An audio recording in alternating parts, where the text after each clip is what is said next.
vida. El Salmo 46, versículo 1 dice: Dios es nuestro amparo y fortaleza, nuestro pronto auxilio en las tribulaciones. Hermanos, ¿veis por qué es importante conocer la Biblia?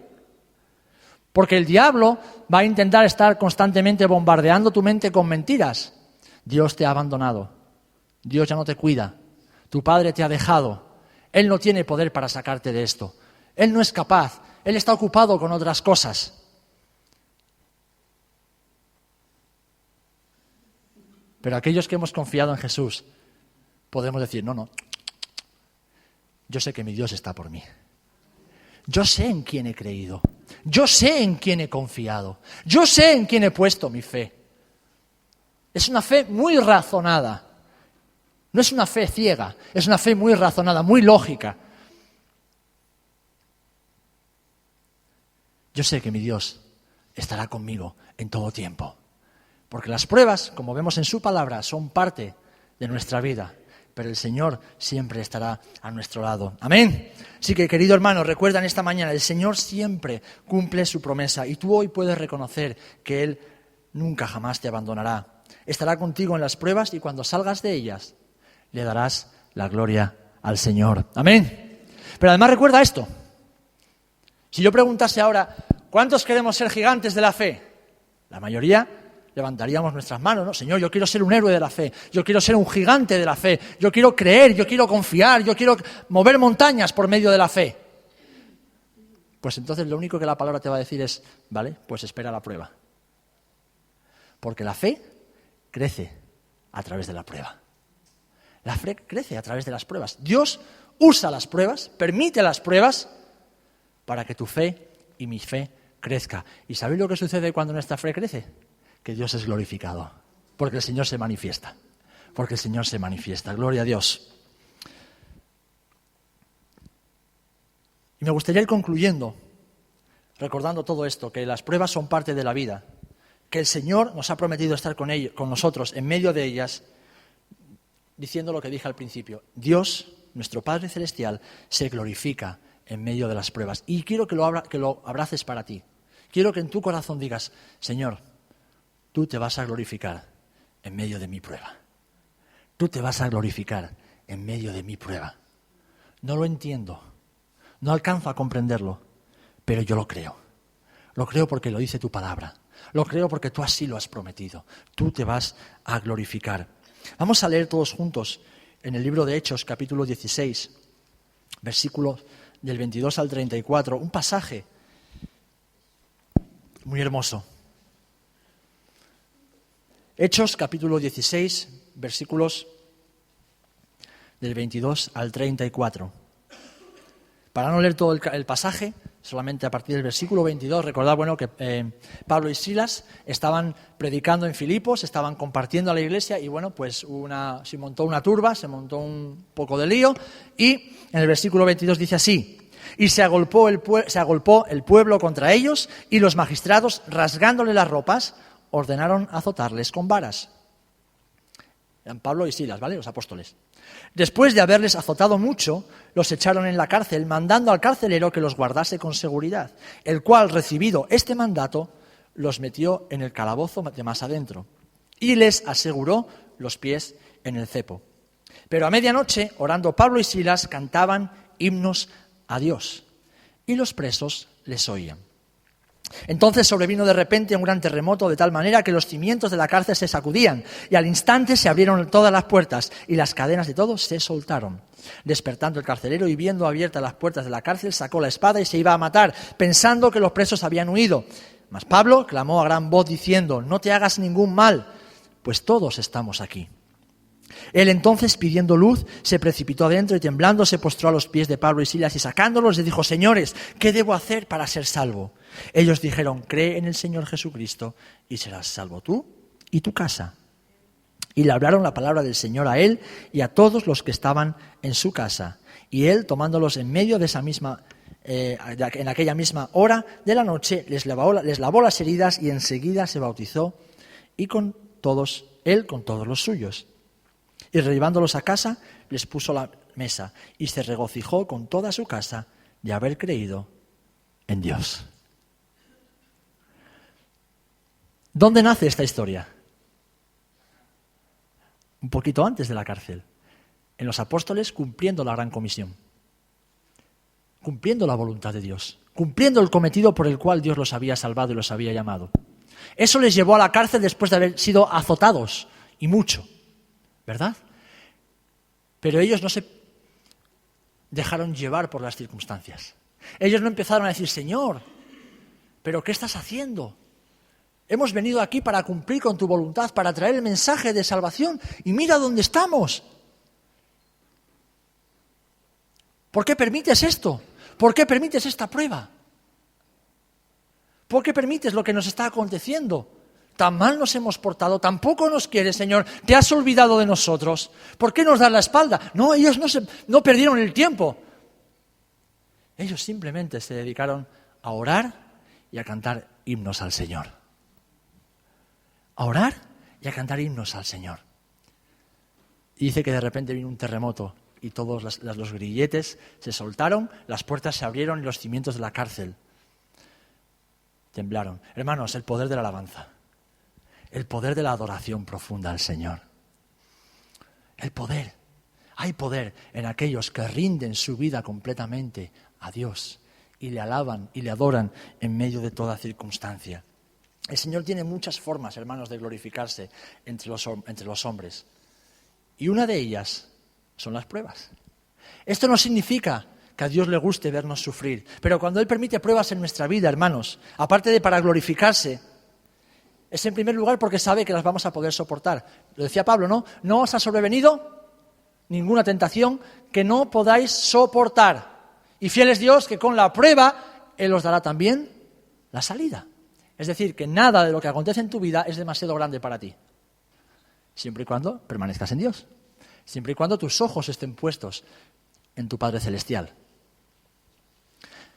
Pero las pruebas, hermanos, como decía, traen gloria a Dios porque son útiles para perfeccionar nuestro carácter. Muchos de nosotros somos impacientes, ¿verdad? No voy a pedir que levante la mano el que sea impaciente. Porque entonces el 1 o 2 que no levante la mano se va a sentir orgulloso. El resto diríamos, claro que sí, somos impacientes, nos cuesta horrores esperar, ¿verdad? Señor, dame paciencia, le decimos. Es una de las peores oraciones que puedes hacer. Señor, dame paciencia. Ahí aparece tu mejor amigo, ahí llega la suegra, o el suegro, ahí llega el jefe, ahí llegan los hijos, ahí llegamos los padres, pobres de nuestros hijos. Amén, eso es un amén.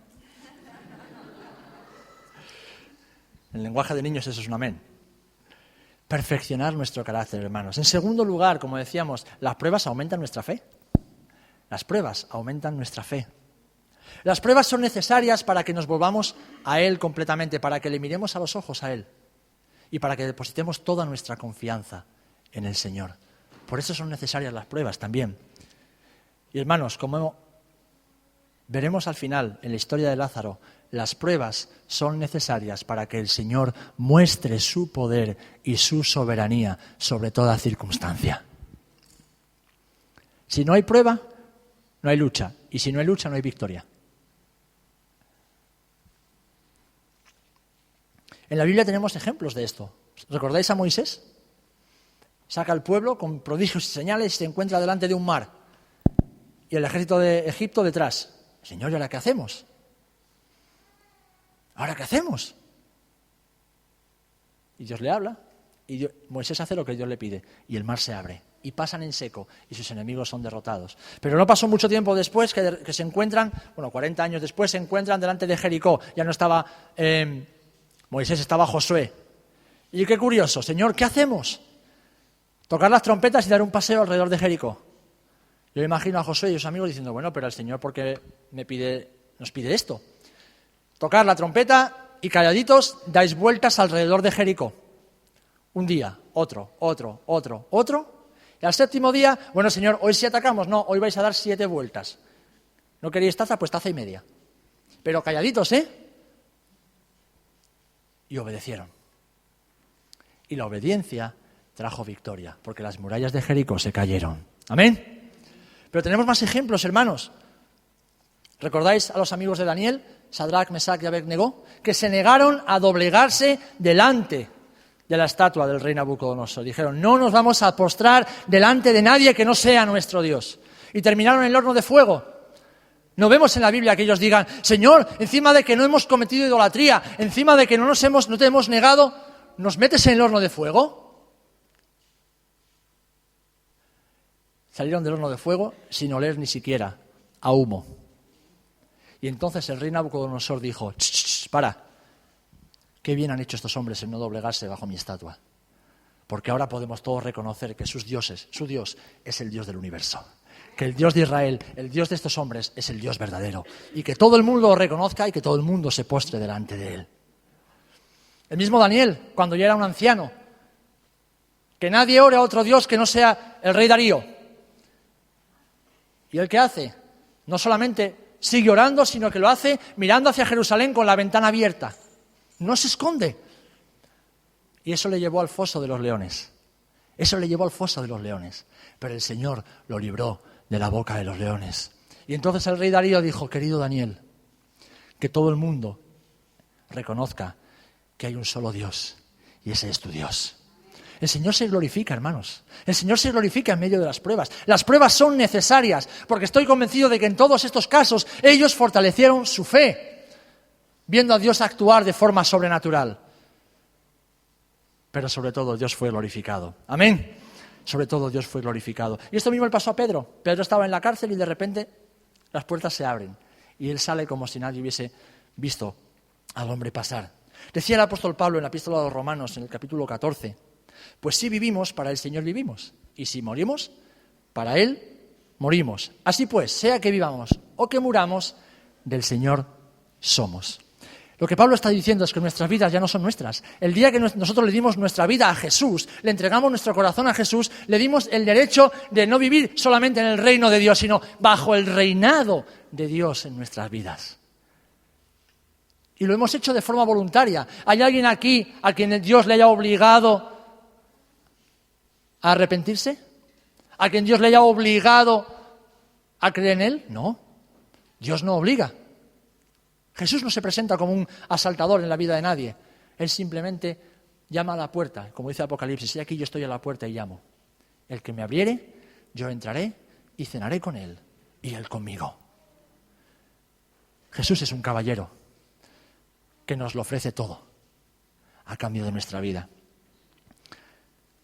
Si nuestras vidas son suyas, con Él podemos afrontar, sea lo que sea, para que Él sea glorificado. Amén.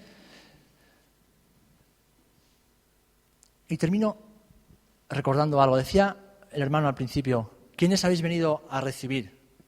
Y todos hemos dicho amén. ¿Por qué? Porque sabemos que en la presencia de Dios siempre recibimos, ¿verdad? Pero yo añadiría algo más a eso. ¿Cuántos hemos venido a dar? Porque cuando venimos aquí, no venimos principalmente a recibir, venimos a dar nuestro culto a Dios. Venimos a ofrecer nuestro culto a Dios como pueblo de Dios que somos. De consecuencia, eso nos hace recibir. La presencia de Dios se manifiesta y recibimos. Pero tu vida y mi vida no son para recibir. Nuestras vidas ya han recibido la salvación de Cristo. Nuestras vidas ya han recibido la mayor bendición, la mayor gloria que se pueda recibir hasta que estemos en su presencia, que es el amor de Dios derramado en nuestros corazones. Ahora lo que a ti y a mí nos toca es darle, entregarle nuestro corazón, nuestra vida, nuestro ser. Fijaros cuando Jesús recibe el aviso de que su amigo Lázaro estaba enfermo. Él dice, esta enfermedad no es para muerte, pero él ya sabía que Lázaro iba a morir. Por eso esperó. Él ya sabía que Lázaro iba a morir. Pero dijo, esta enfermedad no es para muerte, es para vida y para la gloria de mi Padre. Él sabía que esa enfermedad iba a hacer que Dios fuese glorificado. Hermanos, yo no sé cuál es la prueba que estáis atravesando. Yo no sé por qué desierto estás pasando. Pero tienes que recordar que eso es parte del plan de Dios, para que llegues a ser el hombre y la mujer que Dios ha diseñado. Tienes que recordar que el Señor está contigo en medio de esa prueba, en medio de esa dificultad. Y debes recordar también que si